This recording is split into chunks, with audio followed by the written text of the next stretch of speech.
এক middle class পরিবারের সে এখন পড়াশোনা করছে।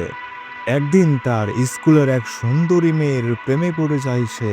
কিছুদিন পর হিম্মত করে মেয়েটিকে তার ভালোবাসার কথা জানায়। মেয়েটিও ছেলেটিকে মনে মনে ভালোবাসতো, তাই সেও ছেলেটির প্রস্তাবে রাজি হয়ে যায়। আর ধীরে ধীরে তাদের ভালোবাসা গভীর হতে থাকে। ছেলেটি এতদিন পর্যন্ত পড়াশোনাতে খুবই ভালো ছিল, কিন্তু ওই মেয়েটির প্রেমে পড়ার পর থেকে সে তার লেখাপড়া থেকে ধীরে ধীরে ডিস্ট্রাক্ট হতে থাকে। এখন বেশিরভাগ সময় সে ওই মেয়েটির খেয়ালে ডুবে থাকে। তার সাথে ফোনে কথা বলা, চ্যাটিং করা, লুকিয়ে চুকিয়ে দেখা করা, বেশিরভাগ সময় এইসব করতেই তার কেটে যায়। একটা সময় তার স্বপ্ন ছিল অনেক লেখাপড়া করে সে একটা বড় জায়গায় চাকরি করবে, জীবনে প্রতিষ্ঠিত হবে, সমাজের নাম কামাবে, বৃদ্ধ বয়সে মা বাবাকে একটা সুখের জীবন দিবে। এরকম আরো কত কিছুই তার স্বপ্নের ডায়েরিতে সে লিখেছিল। কিন্তু প্রেম ভালোবাসার মায়াতে তার ওই স্বপ্নের ডায়েরিতে ধুলো জমতে শুরু করলো। শেষে একদিন আসল ডায়েরিটাই হারিয়ে গেল। সে কোনো রকম ভাবে উচ্চ মাধ্যমিক পর্যন্ত পড়াশোনা করলো, তারপর লেখাপড়া ছেড়ে দিল। কারণ তাকে দিয়ে সেটা আর হচ্ছিলই না। বেশি লেখাপড়া করার দরকারও ছিল না, কারণ তখন সে তার জীবনকে অন্য এক রূপে সাজিয়ে নিয়েছে, যেখানে সফলতা, জীবনে বড় হওয়া এরকম কোনো ছবিই ছিল না। সাধারণ একটা জীবন হবে, সাধারণ কিছু কাজ করবে আর মেয়েটিকে ভালোবাসবে, ছোট একটি ঘর বানিয়ে তাতে সুখে শান্তিতে জীবন কাটাবে। এই স্বপ্নগুলো নিয়ে পড়ালেখা ছাড়ার পর সে একটা ভালো চাকরির সন্ধান করলো। সে খুব ভালোভাবে মন দিয়ে কাজ করবে, সবাইকে এটা বলতে লাগলো। কিন্তু কোনো ম্যানেজার তাকে রাখতে চাইলো না, কারণ তার হাতে দেখানোর মতো কোনো ডিগ্রি ছিল না। অনেক চেষ্টা করে কয়েক ডজন অফিসের দরজা ঘুরে শেষে পেল একটা চান্স। ছিল সেটা পিয়নের কাজ। বড় গাড়ি কিনবে, বড় বাড়ি বানাবে, এসব স্বপ্ন ছিল যার। তার মাইনে স্থির হলো মাসে 10,000 টাকা। জীবনের কঠিন সত্যগুলো ধীরে ধীরে তার কাছে পরিষ্কার হলো। সমাজের নিষ্ঠুর বাস্তব তার সামনে প্রকট হলো। আর 10,000 টাকার চাকরি করে সে কোনো রকম ভাবে জীবনের গাড়ি টানতে শুরু করলো।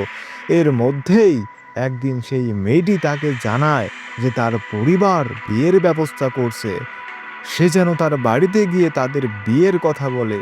এক্ষুনি বিয়ের কথা শুনে ছেলেটি খুব ঘাবড়ে যায়, কিন্তু মেয়েটির জবরদস্তিতে বাধ্য হয়ে মেয়ের বাবার কাছে তাদের বিয়ের কথা বলতে যায়। মেয়ের বাবা সবার প্রথমে তাকে জিজ্ঞাসা করলো, বাবা তুমি কি করো? ছেলেটি মাথা নিচু করে ধীরে ধীরে তার পরিস্থিতির কথা জানায়। মেয়েটির বাবা আর কিছু ভাবে না, এক কথায় না বলে দেয়। কারণ তার মেয়ের জন্য সরকারি চাকরি করা কিংবা সফল কোনো বিজনেস করা একটি ছেলে খুঁজছেন, যাতে তার আদরের মেয়েটি বিয়ের পর অভাবের কষ্ট না পায়। লজ্জায় ছেলের মুখ লাল হয়ে যায়, মাথা নিচু করে বেবুকের মতো চুপচাপ ঘর থেকে বেরিয়ে যায়। তারপর মেয়ের বাবাকে শিক্ষা দেওয়ার জন্য মেয়েটিকে পালিয়ে যাওয়ার প্রস্তাব দেয়। মেয়েটিও এতটাই বেবকুব যে এত কষ্ট করে, এত ভালোবাসা দিয়ে এতদিন ধরে যারা মানুষ করলো, তাদের মুখে চুনকালি লেপে ওই নিকম্মা ছেলেটির সাথে পালিয়ে বিয়ে করে নিল।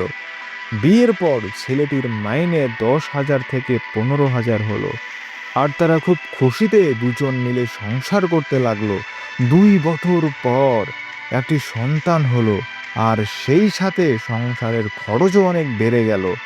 কারণ শুধু ভালোবাসা দিয়ে কখনোই পেট চলে না, মনের সুখ শান্তি পূরণ করা যায় না, তার জন্য টাকার প্রয়োজন। আর 1 থেকে 2 বছরের মধ্যে তাদের ভালোবাসা মিষ্টি থেকে তেতো হয়ে যায়। একসময় যে মেয়েকে দেখলে তার মন খুশিতে ভরে যেত, এখন তাকে দেখলে অস্বস্তি শুরু হয়ে যায়। তারপর একটা সময় দুজন দুজনের থেকে ডিভোর্স নিয়ে তারা আলাদা হয়ে যায়। আর এভাবেই একটি ভুল সিদ্ধান্তের কারণে দুইটি জীবন নষ্ট হয়ে যায়।